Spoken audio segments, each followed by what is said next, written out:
আমি একজন প্রবাসী, সিঙ্গাপুর প্রবাসী। আমি ঢাকা বাড্ডাতে থাকি।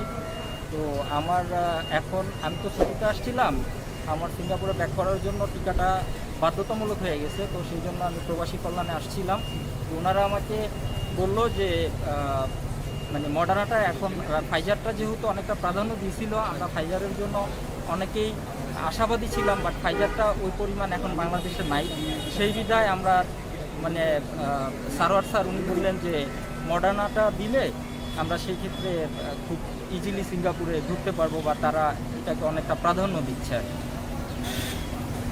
এখানে আসার পর আপনাকে কিভাবে করলেন? যারা সিঙ্গাপুর প্রবাসী তারা আসলে নিবন্ধন করবে এখানে আসলে কি মানে এখানে কয়েকটা পদক্ষেপ আছে, যেমন ই পাসপোর্ট, যাদের ই পাসপোর্ট আছে ওনারা বিকাশের মাধ্যমে টাকা দিতে পারে।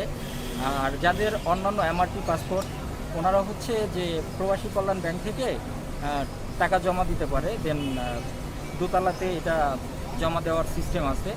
দেন এখানে ব্রিফিং দিয়ে দেয়, সারোয়ার স্যার বা অন্যান্য লোকজন আছে, তাদের কাছে জিজ্ঞেস করলে তারা যথেষ্ট হেল্প করতেছে, বলে দিচ্ছে। আমার নাম তামিম তামিম হাসান। আমি সৌদি থেকে ফাইনাল এক্সাম চলে আসছি, তাতে ভিসা নিয়ে আসছি, নতুন ভিসাদার। আমি এখন আসছি প্রবাসী কল্যাণ অফিসে এখানে রেজিস্ট্রেশন করার জন্য। আসলে আমি জানতাম না যে মডার্নার টিকাটা সৌদিতে চলে। আমি অলরেডি এনআইডিতে নিবন্ধিত আছি। আমি আপনার ওই প্রবাসী অ্যাপসে অনেকবার চেষ্টা করছি, যে এটা আমার হয় নাই আর কি রেজিস্ট্রেশনটা। এই জন্য আমি আজকে এখানে আসা। এখান থেকে কি বললো আপনাকে? এখান থেকে আমাকে বললো যে মডার্না নেওয়া যায়। এই জন্য আমি চাইতেছি যে আমার যেহেতু এনআইডি কার্ড দিয়ে আপনার ইয়া করা আছে, রেজিস্ট্রেশন করা আছে, আমি ওইটাই এখন নিয়ে নিব। মানে এখানে তো আর হয়রানি নেওয়ার দরকার নেই আমার। এখন যদি আমি এখানে জমা দিই, কবে না কবে আমার ইয়ে আসে, কখন আসে এটা তো বলা যায় না যে আমার মেসেজটা কবে আসে।